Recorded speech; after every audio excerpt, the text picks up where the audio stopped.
오늘 요한계시록 21장 9절부터 21절까지만 말씀 함께 나누도록 하겠습니다. 요한계시록 21장 9절부터 21절까지 저와 여러분이 한 절씩 교독하시겠습니다. 이제 제가 먼저 9절을 읽기 시작합니다. 일곱 대접을 가지고 마지막 일곱 재앙을 담은 일곱 천사 중 하나가 나와서 내게 말하여 이르되 이리 오라.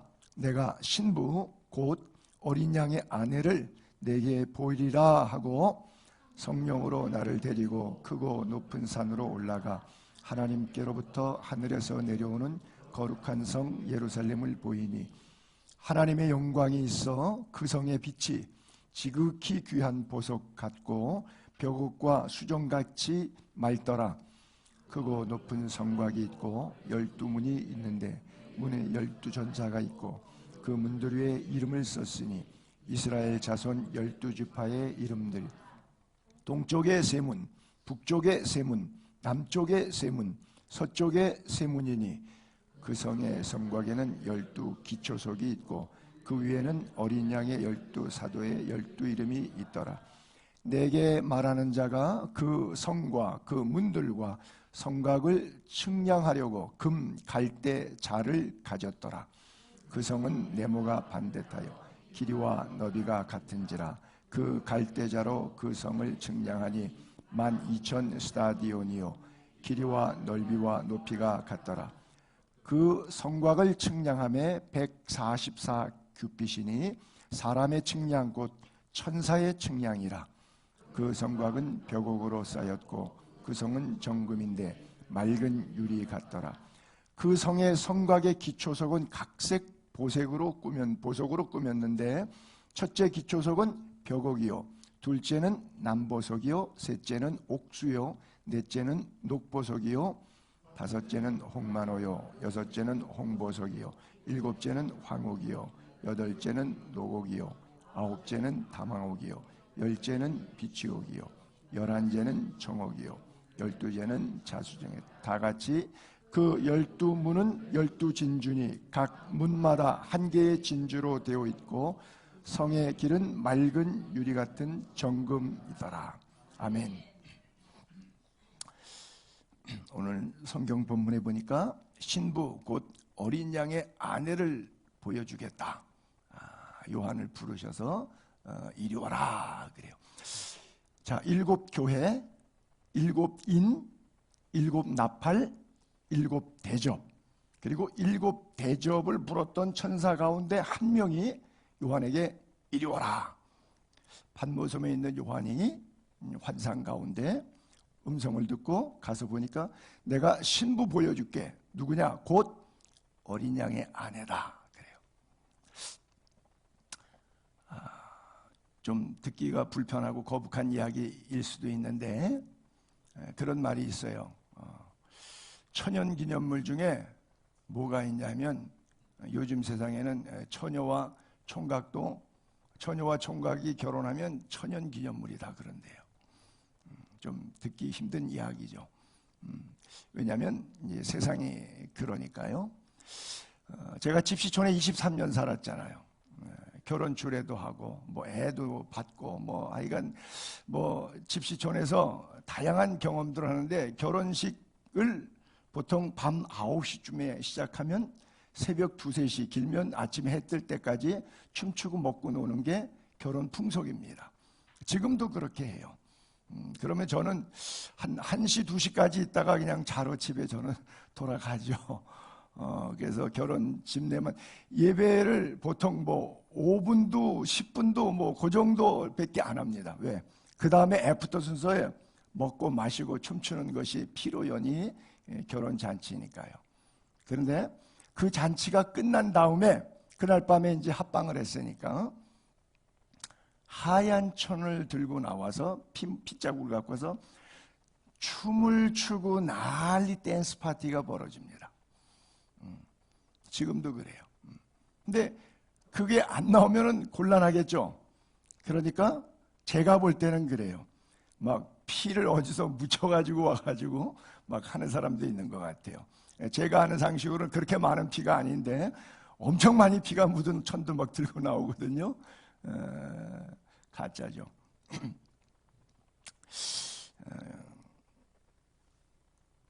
성경에 우리가 지금 큰 음녀, 큰 성 바벨론, 주님이 오시기 직전에 우리가 말할 때는 극악무도한 건데 세상적으로 얘기할 땐 너무 재밌고 화려하고 신나는 그런 장면이죠.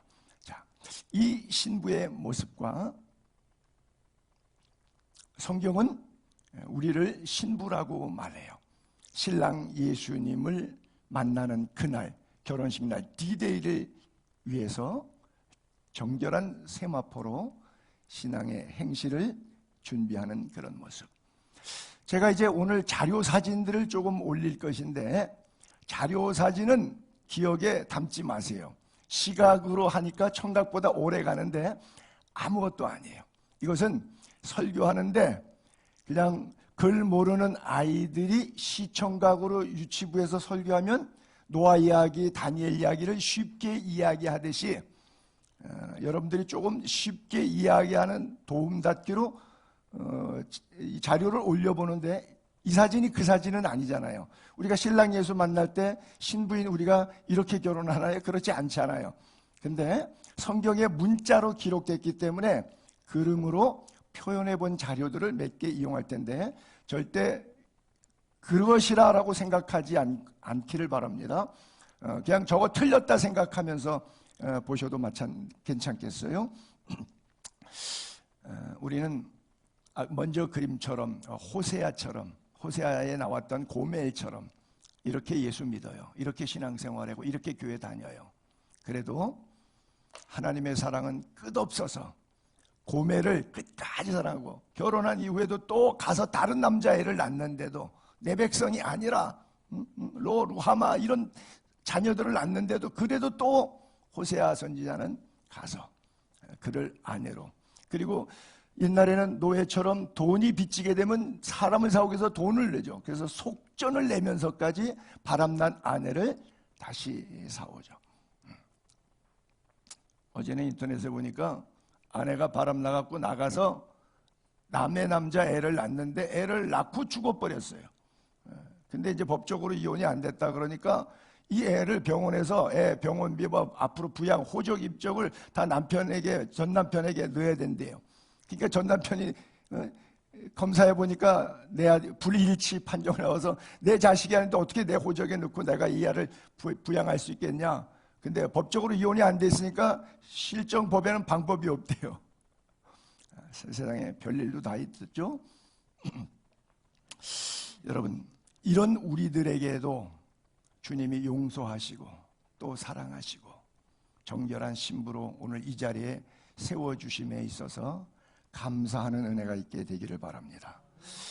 귀한 은혜가 날마다 우리에게 부어짐을 하나님의 위대한 축복으로 믿을 수 있기를 바랍니다. 근데 더 중요한 것은 제 선포로 이 복이 여러분들에게 주어지는 것이 아니라 여러분들의 믿음과 거기에 대한 행위로, 믿음에 대한 도전, 행위에 대한 응전, 이것으로 여러분들이 정결한 신부로 구원받음 믿게 되기를 바랍니다. 자, 이제 7 대접 가지고 마지막 7 재앙을 담은 7 천사 중 한 천사가 나와서 이리 와라 불러요. 그러면서 신부 곧 어린 양 아내를 너한테 보여줄게 하고 성령의 감동으로 나를 데리고 크고 높은 산으로 올라가요. 근데 보여주는 내용이 뭐냐? 하나님께로부터 하늘에서 내려오는 거룩한 성 새 예루살렘을 보여줘요. 신부 어린 양의 아내 보여준다 그랬는데 올라가서 쫙 보니까 이쁜 여자 내려올 줄 알았는데 하얀 드레스 입은 여자 나올 줄 알았는데 건물이 내려와요. 하나님께로부터 하늘에서 거룩한 성 예루살렘. 저것은 그냥 결론적으로 대답하면 우리들입니다. 예수 믿는 성도들. 먼저 예수 믿고 순교했고 또 예수를 끝까지 믿고 자연사했고 어쨌든 간 하나님 나라에 머문 성도들을 보여줘요. 하나님의 영광이 그 속에 임재하겠죠. 은혜와 진리가 있으니까요. 그 성의 빛이, 성의 모양이가 지극히 귀한 보석 같아 보이는데 뭐 벽옥이랄까 수정이랄까 너무 이 보석이 맑아서 뭔지는 모르겠어요. 근데 그냥 요한이 자기식으로 표현해 봤어요. 성령의 감동으로. 이 벽옥처럼 맑고 이 수정처럼 맑은 하여간 희한한 보석 같은 건물이 한 채가 쭉 이렇게 내려오는데 그것을 보여주세요. 여러분, 신부라고 하는 표현과 아내라는 표현 동일한 단어인가요? 달러도 너무 다르죠. 결혼 전은 신부라 그래요. 결혼한 다음에는 아내라 그래요. 죽기 전, 죽은 후. 자, 여러분 살아있어요. 신부예요. 여러분 돌아가셨어요. 어린 양의 아내가 되는 거예요. 잘 이해가 안 되세요? 아직 여러분들이 결혼을 안 해봐서 잘 모르실 거예요. 우리가 몸으로 안에 지금 몸을 예수 그리스도를 모시고 있는데 몸 안에 있어요. 근데 몸을 떠날 때가 있어요. 주님은 내가 몸 안에 있냐 몸 밖에 있냐 내가 살았냐 죽었느냐에 차이가 있는데 그것을 바울은 이런 식으로 표현을 했어요. 그러므로 우리가 항상 담대하여 몸으로 있을 때 살아있을 때는 주와 따로 있죠. 아직 결혼 안 한 거예요. 신부예요. 아내가 아니에요. 따로 있어요. 이는 우리가 믿음으로 행하고 보는 것으로 행하지 아니해야 돼요. 이게 이제 신부는 그래야 돼요. 그렇게 살아야 돼요. 우리가 담대하여 원하는 바는 빨리 결혼해서 아내 되고 싶어요.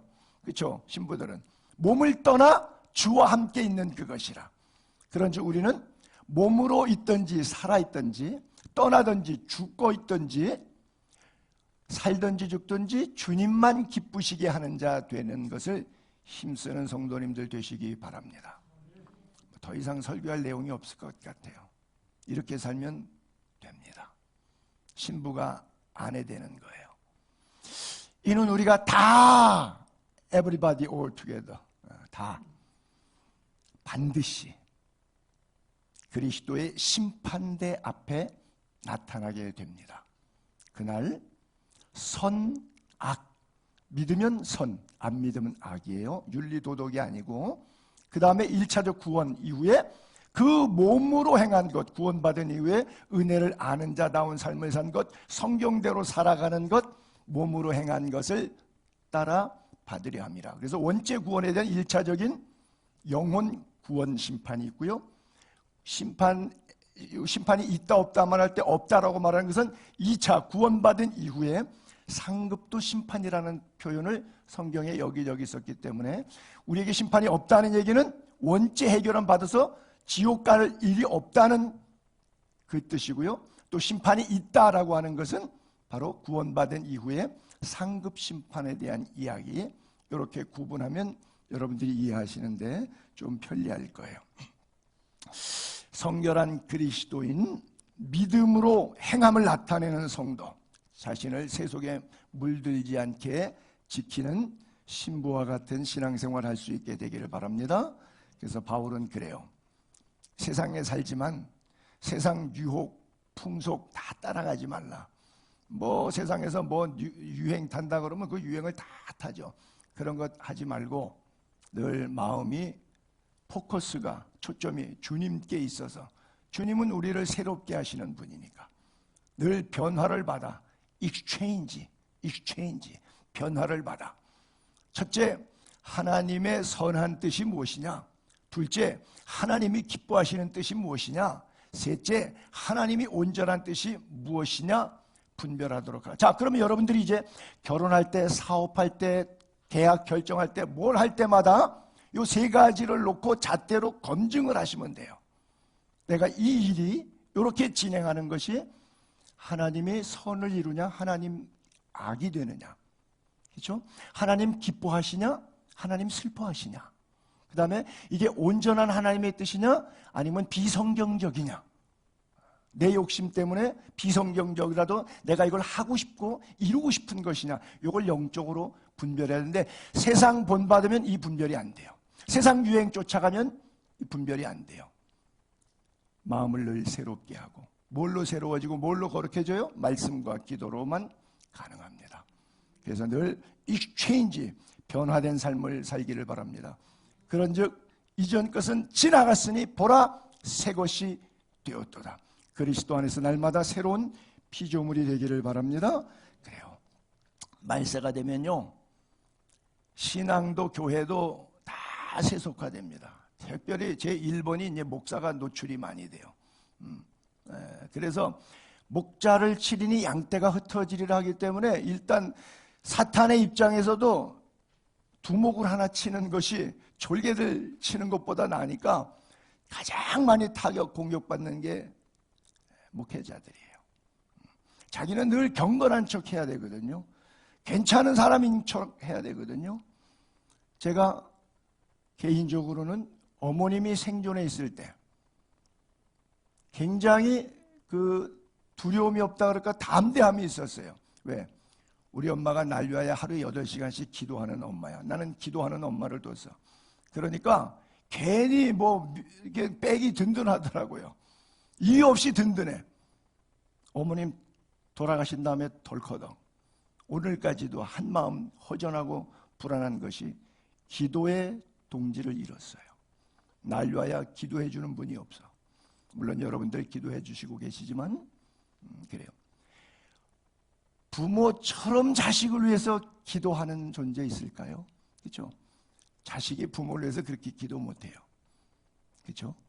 그래서 여러분 기도하게 되기를 바랍니다. 자꾸 세속적으로 올라가서 이거 안 되는 것도 없고 되는 것도 없고 두리뭉실 뒤죽박죽 신앙돼요. 늘 깨어있기를 바랍니다. 제발 부탁드릴게요. 제 입장에서 목사 보여주기 신앙하지 않게 되기를 바랍니다. 목사를 위한 신앙생활, 목사를 위한 교회생활을 하지 마세요. 여러분들을 위한 신앙생활, 여러분들을 위한 교회생활을 하기를 바랍니다. 12절에 보면 크고 높은 성곽이 있는데 12문, 12천사, 12지파, 성곽에는 12기초석, 그 기초석에 12사도의 12이름이 있다 그래요. 근데 여러분 여기 12지파와 구약의 12사도 신약의 24장로들을 표현할 때 구약에 구원받은 전체 성도의 지칭이 12지파예요. 신약에 구원받은 전체 성도, 즉 신부, 어린 양의 신부의 총칭이 바로 12사도예요. 그러니까 사도들과 그 선자들, 지파들은 선자와 동격으로 보는데 그 터 위에 우리가 세우심을 입었어요. 그래서 모퉁이 돌이 예수 그리스도예요. 거기서 함께 지어져가는 존재로 우리가 이 땅을 살아가는데, 요한계시록 우리가 7장에서도 배웠지만 12지파의 이름이 구약에 있는 12지파 이름하고 달랐죠. 단이 없어요. 단지파가. 그리고 요셉, 에브라임 므낫세인데 요셉이 있어요. 그냥 그대로. 그리고 레위 지파도 워낙 12지파에서 빠졌었는데 12지파에 레위 이름이 들어가 있어요. 그래서 므낫세가 대신 하나 들어가 있는데 에브라임과 므낫세가 둘로 구분되어 있다가 므낫세는 들어갔어요. 근데 므낫세는 사실은 아들 때예요. 형제들 때가 아니라 조카가 되는 거예요. 근데 단지파는 없어요. 이유 몰라요. 성경적인 해석은 제가 7장 강의할 때 드렸어요. 왜 없는지는. 자, 12제자 아시다시피 가룟 유다 이름 거기 있을까요? 없겠죠. 성경에는 마띠아가 제비 뽑혔어요. 그러나 사도권으로 보게 되면 전체적인 신약 맥락에선 바울의 이름이 있을 것 같은 생각이 들어요. 가룟 유다 대신, 그렇죠? 단지파 대신 므낫세가 들어갔는데 이건 모르겠어요. 무슨 얘기를 하고 싶은 거냐? 오리지널 명단에 있었어요. 그렇죠? 원래 명단에 있었어요. 근데 죽은 다음에 보니까 명단 바뀌었어요. 나는 손 목사가 평소에 그냥 반 인품이나 설교나 사귀어보니까 천국에 못 왔으리라고 상상은 못했어요. 근데 죽어보니까 손영삼이 천국에 없어요. 당신이 없어요. 당신이 없다고요. 성경은 정확하게 말하고 있어요. 당신의 이름이 없습니다. 당신이 목사지만 없어요. 당신이 장로지만 없어요. 당신이 권사지만 없어요. 다 날라리 목사, 장로, 권사들이에요. 천국 간 줄로 알았죠. 12지파의 명단에 있었거든요. 12제자 가운데 주님으로부터 직접 픽업 받은 존재였거든요. 가룟 유다는. 내 신앙의 현주소를 성경은 정확하게 꿰뚫어 보고 있습니다. 그 12 속에 이미도 포함됐지만 계속적으로 포함된 자 되기를 바랍니다. 나는 목회하면서 제일 두려운 게 그거예요. 하나님 앞에 딱 가면 너가 300명 목회했냐 30명 목회했냐, 주님은 이거를 안 물으시고 네 목회했을 때 10명이었는데 나머지 1명은 어디 갔느냐, 반대로 나머지 9명은 어디 갔느냐 물으시면 거기서 제가 유구무원이에요. 여러분들이 지옥 가면 제 책임이 커져요. 여러분들이 잘 먹고 잘 사는데 저 관심 없어요. 여러분이 나이가 50에 죽었는지 100살에 죽었는지 저는 관심 없어요. 여러분 안에 예수 그리스도가 계신가? 오늘 여러분들이 예수 그리스도를 만날 수 있는 신부로서 아내 되는 과정 속에 신부가 거듭나서 아내 되는 천국 가는 자리까지 곧장 킵 고잉할 것이냐, 12사도 12지파처럼 나고자 될 것이냐, 이게 중요해요. 예수 백날 믿으면 뭐 할 거예요? 50년 목회하면 뭐 할 건데요? 수두룩 빡빡합니다. 여기서도 앉으면 서 있어서 앉아 계신 여러분 보여요. 왜? 점쟁이라서 제가 가슴이 아파요. 하나님의 절대 주권과 성경에 대해서 변함없이 믿게 되기를 바랍니다. 13절에 보니까 동쪽, 북쪽, 남쪽, 서쪽 뭐 세문 이랬는데 이게 위에부터 단지파, 아셀지파, 납달리지파, 좌우로 뭐 유다, 이사갈, 스불론, 아래쪽에 갓, 시므온, 루벤, 베냐민, 므낫세, 에브라임 이렇게 12지파를 나눴어요. 레위지파의 자식들을 4명을 아론과 함께 3명의 자녀들이 이렇게 성막 주변으로 포진하고 조 상태대로 항상 천막 쳤어요. 여러분 200만 명, 300만 명 살았잖아요. 1년 3개월 만에 시내산에서 10계명 받고 성막 졌잖아요. 그 다음부터 나머지 38년 동안 저렇게 이동했거든요. 구름기둥, 불기둥 가지고 저 모양 성막과 진 배치도 형상처럼 천국에서도 12지파, 12사도 12문 계속 그러는데 이 규정이 마치 3, 4, 12 요 규정처럼 쓰여 있어요. 그럼 왜 그래야 되냐? 순서가 바뀌면 안 되나? 첫째 아들, 둘째 아들, 셋째 아들 왜 뒤죽박죽 되었느냐? 저기 아들이 순서대로 나가잖아요. 뭐 첫째는 루벤, 두 번째 시몬, 세 번째 레위, 네 번째 유다 이런 순서로도 나가지 않습니다. 막 뒤죽박죽 다 섞여져 있어요. 여러분이 인생이 살아가는데 여러분 마음대로 되지 않아요. 막 뒤죽박죽 돼. 건강 문제, 사업 문제, 가족 문제, 아내 문제, 자식 문제 너무 혼란스러워요. 왜 이렇게 되는지. 예수 믿으면 질서 정연하게 된다는데 이게 왜 그렇게 잘 안 되는지. 하나님이 그렇게 배치하셨어요. 하나님의 명령 앞에 순응하세요. 순종하세요. 그거 거스리지 마세요. 그것 때문에 힘들어하지 마세요. 가장 좋은 방법이기 때문에 하나님이 택하셨어요. 그게 성경이에요. 왜가 아니라 아멘이시기를 바랍니다. 신앙생활하면서 항상 Why me? 왜요? 라고 질문합니다. 아니요. 어떤 상황 속에서도 나는 죄인입니다. I'm a sinner. I need God. 아멘. 그것으로 끝나는 거예요. 더 이상이 없게 되기를 바랍니다. 제사장 복장에 보게 되면 여호와께 성결이라 그래서 금패를 여기다가 모자를 쓰고 속에 하얀 세마포를 입고 겉에다가 에봇을 두릅니다. 그리고 밑에 석류 방울을 달고 딸랑딸랑 움직이죠. 그리고 가슴에 판결의 흉패를 붙인데 12지파의 이름을 써가지고 각 보석별로 이름을 보석에다가 새겨놨습니다. 그리고 자, 이게 바로 판결의 흉패라고 하는 거예요. 배 앞에다가 가슴에다가 붙여서 가슴 흉자에다가 흉패라고 그러는데, 판결의 흉패, 이것 갖고 판결하는 게 아니라 이 속에, 이게 주머니인데 속에다가 들어가게 되어 있는데 검은 돌과 흰 돌 두 개를 넣었어요. 그것을 우림과 둠빔이라 그래요.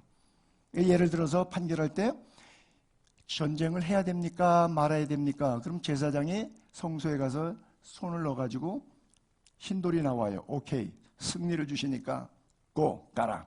근데 흔들고 집었는데 검은 돌이 나왔어요.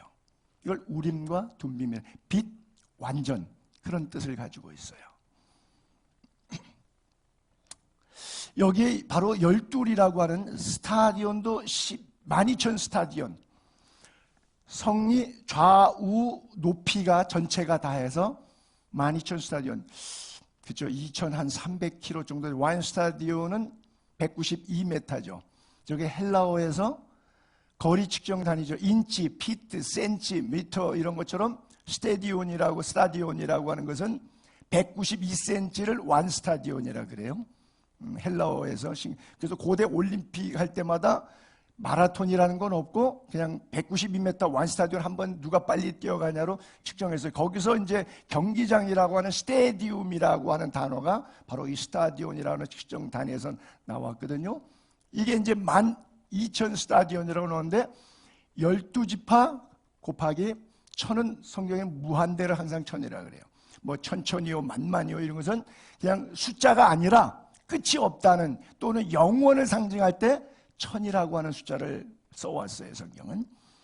성곽은 144규빗, 구약과 신약의 12지파로 주로 해석하는 것들이 주로 무난합니다. 예를 들어서 하나님께서 재앙이 막 임할 때 잠깐 스톱 그러고서는 천사들 네 귀퉁이 바다를 양쪽으로 잡아당겨서 올 스톱되고 조용한 가운데, 왜?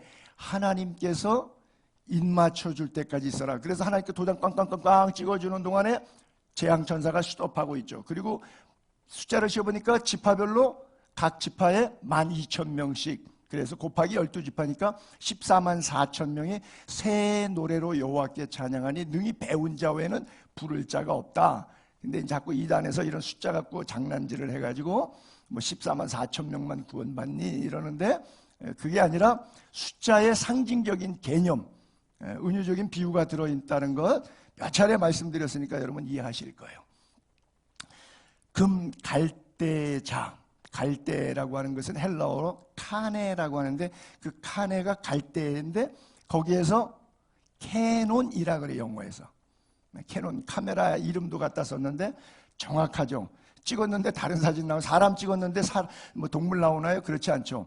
정확한 거니까 그걸 캐논은 우리말로 정경이라 그래요. 그래서 성경을 캐논이라 그래요. 이게 하나님의 말씀인지 사람의 말인지 정용화 작업이 필요한데 바로 이게 자예요. 그래서 성곽을 재는데, 그 성곽을 왜 재요? 어린 양의 신부였잖아요. 그러니까 신부의 삶을 재는 거예요. 우리의 행위대로 심판하기 위해서. 딱 재니까, 말씀에 딱 재니까 얼마가 나오더라. 이것은 완벽한 숫자를, 12,000 스타디온 완벽한 숫자를 이제 성곽에 144규빗, 이거 이제 숫자가 갖는 상징적인, 그 숫자가 몇이냐? 144규빗이면 규빗이 하나가 45cm니까 그저 한 63m? 6.3m 정도? 뭐 이 정도죠. 근데 그것을 생각해, 예를 들어서 성이 하나 되는데 네모 딱 박스만한데 2,300km, 그럼 서울에서 부산 5배 거리, 길이도 폭도, 높이도, 그럼 완전히 정사각형 박스 형태가 되는 거죠. 그리고 그 기단 부분에 기초석들이, 12기초석들이 쭉 쌓이고, 그 가운데 문은 진주로 만들고, 그 성 기초석 가운데 우리가 다 모르는 보석들이 줄줄이 나오고. 성곽을 한번 볼게요. 금 잘대자로 했는데 네모가 반듯, 길이 넓이 다 같고 12,000 스타디온, 다 세임이라 그랬어요. 그 다음에 성곽은 144규빗이다 그래요.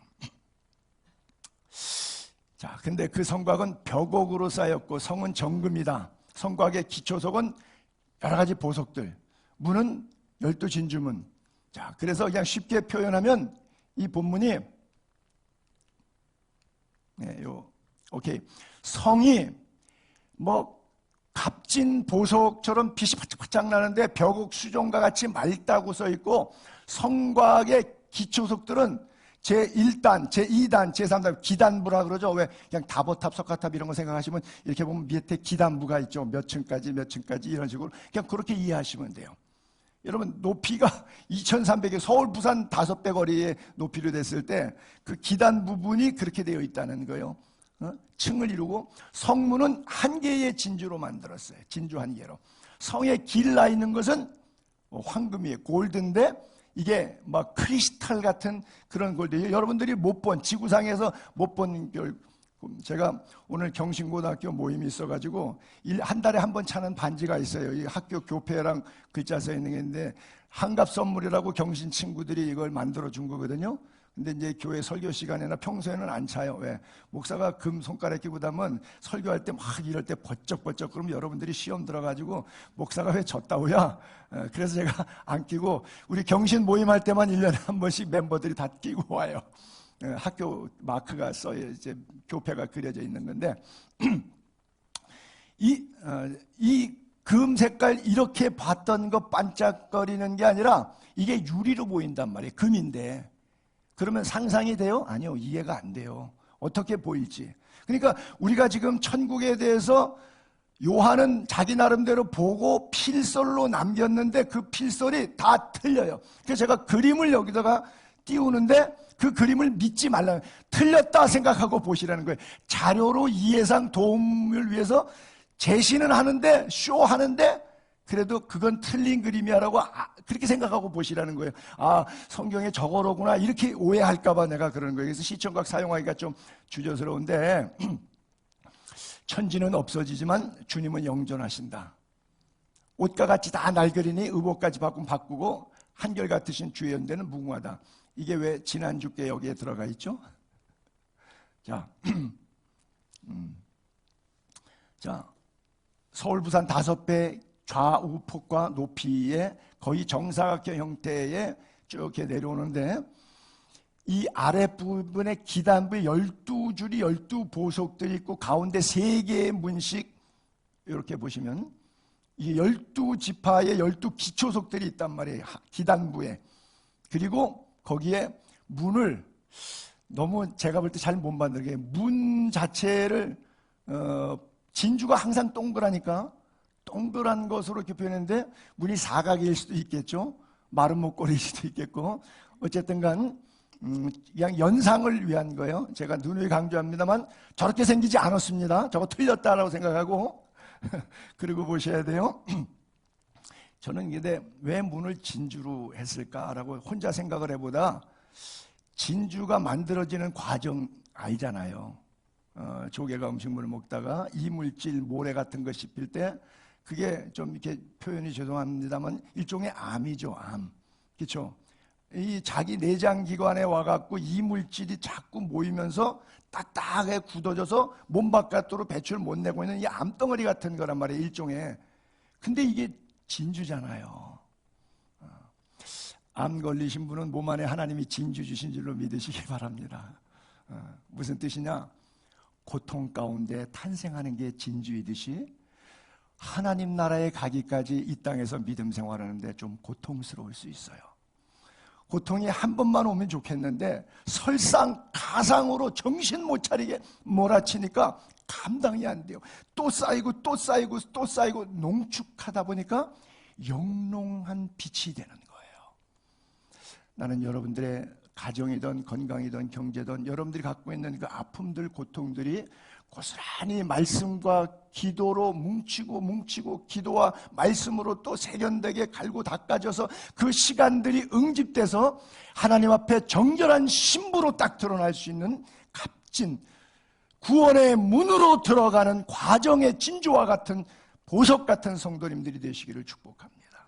그래요. 그래서 성을 아마 다른 보석들로 안 만들고 문이잖아요. 다른 건 담벼락인데 이건 들락날락하는 데잖아요. 구원의 문이라고 예수님 자신을 스스로 이렇게 말씀하셨잖아요. 어떤 의미에서 예수님 표현을 이용하면 내가 진주다라고 하는 거나 마찬가지예요. 왜? 문을 진주로 만드셨고 나는 구원의 문이니 내게로 들어가면 구원을 얻는다고 말씀하셨잖아요. 황금으로 길을 가르셨잖아요. 금은 안 변하잖아요. 내가 곧 길이요 진리요 생명이 영원히 변하지 않는 황금길 같은 예수 그리스도, 그 주님이 오늘 우리 곁에 계심을 믿게 되기를 바랍니다.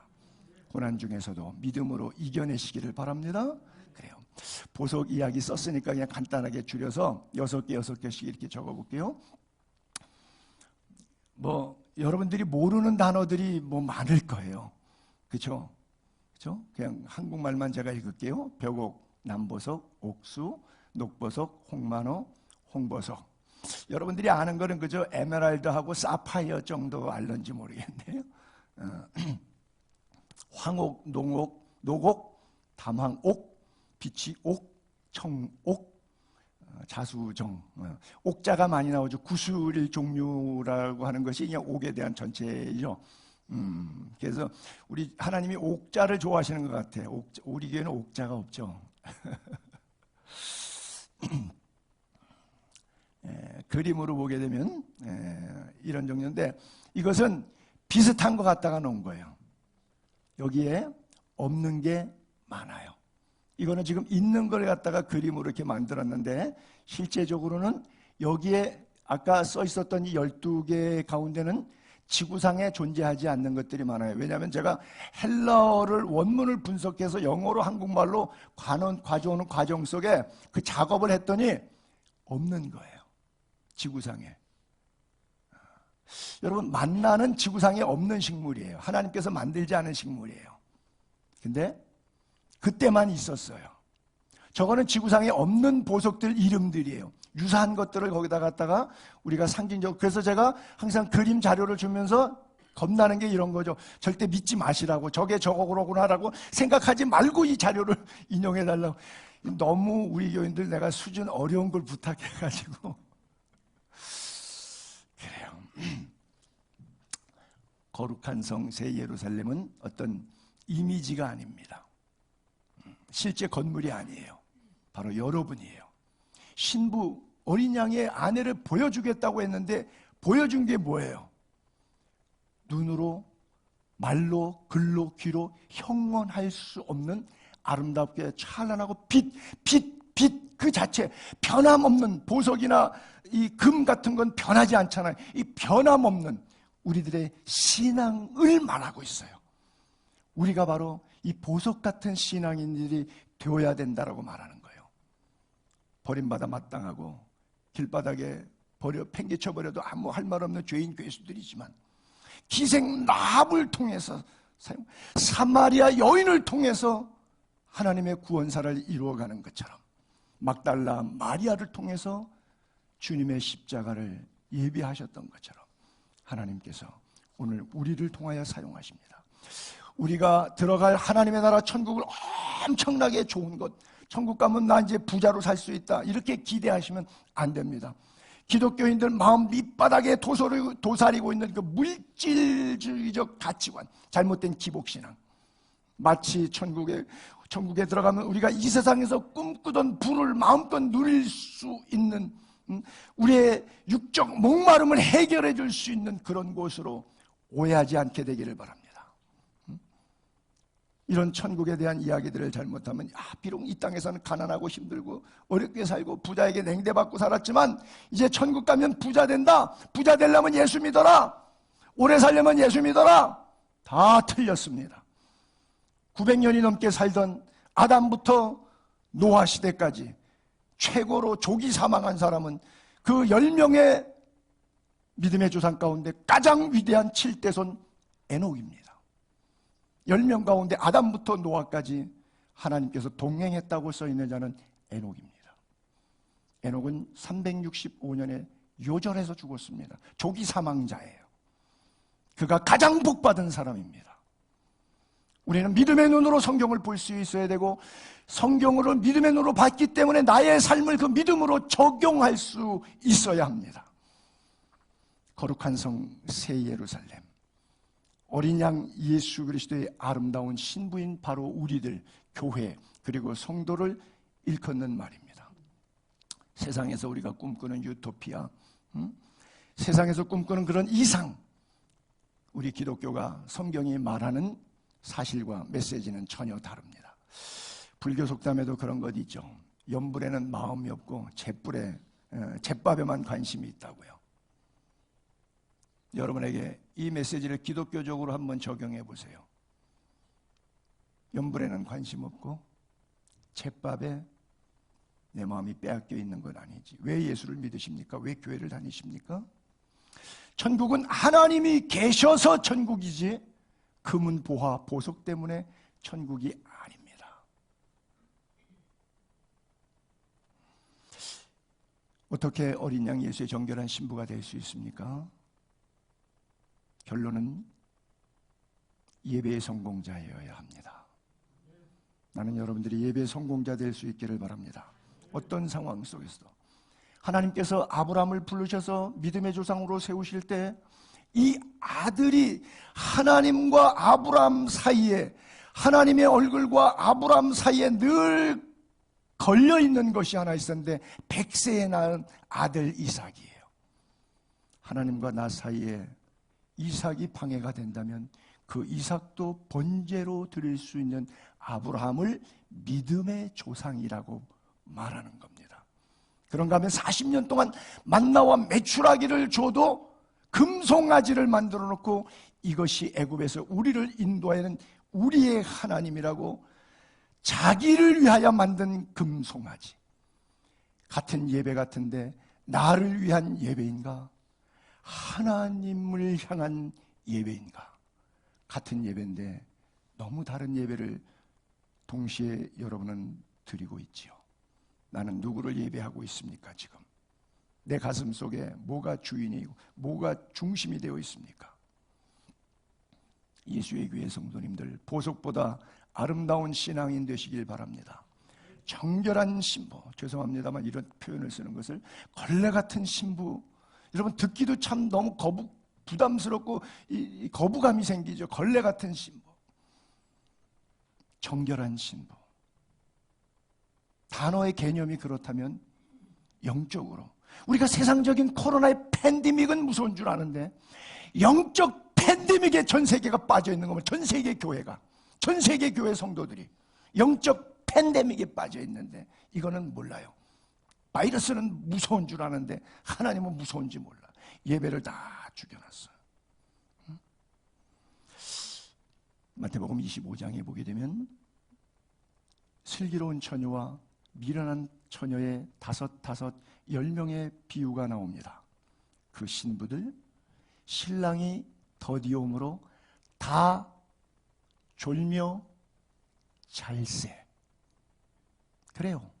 세상이 광풍이, 코로나가 오고 전쟁이 오고 지진이 오면 다 졸며 잘새처럼 당할 수밖에 없어요. 선인과 악인에게 골고루 비를 주시는 하나님, 이 땅에 살면서 이번에도 25,000명, 어제까지인가 25,000명의 사망자가 나왔는데 10만 명 나올지 20만 명 나올지 아직 아무도 추산할 수 없다 그랬는데, 여러분 그 사람들 가운데 예수 믿는 사람 아무도 안 죽었죠? 아니요. 우리 선교사님도 돌아가셨어요. 그 가족 6명 다 죽었어요. 부인과 애까지. 죽어요. 선인과 악인에게 비를 주십니다. 다 졸며 잘세. 그 다음에 깨어보니까 보라 신랑이로다. 드디어 디데이, 그날이 되었어요. 신부가 아내가 되는 날, 어린 양의 아내가 되는 날, 주 앞에 섰을 때 걸레 같은 신부가 있을 것이고 정결한 신부가 있을 겁니다. 여러분은 어떤 모습으로 신앙생활을 하고 계십니까? 지금이 중요해요. 그런즉 깨어있으라. 그날과 그때를 알지 못하느니라. 주일은 교회에서 예배하시고 엿새 동안 힘써 세상 교회를 잘 섬기십시오. 교회에서만 영과 진리로 예배하는 것이 아니라 당연하지만 일주일 동안도 가정생활, 직장생활, 이웃 인간관계 속에서도 영과 진리로 예배자의 모습으로 사십시오. 거기에 예배의 성공자가 주일에 드리는 예배도 성공할 수 있지, 여기서 위선 떨던 자가 집에 가서 일터에서 이웃과 어떻게 살까요? 정결한 신부가 될 수 없어요. 정결한 신부는 일주일 동안 험한 세상 가운데 마귀와 죄악과 사람과 인간관계, 물질과 질병과 싸우다가 그 싸움 속에서 치열하게 영과 진리로 살았기 때문에 주일날 교회 오는 것이 그렇게 기다리시고 예배의 자리가 그렇게 사모되어지고 또 한 주간 세상을 이길 힘을, 성령의 능력을 덧입기 위해서 사모하는 마음으로 새하늘과 새 땅을 바라보며 사는 거예요. 그 사람의 심정으로 드리는 그 예배가 주님 보시기에 합당한 정결한 신부의 모습으로, 영과 진리의 모습으로 드리는 예배가 아닐까요? 그래요. 평일의 삶을 좀 더 진지하게 살 수 있게 되기를 바랍니다. 썬데이 크리스찬은 가짜입니다.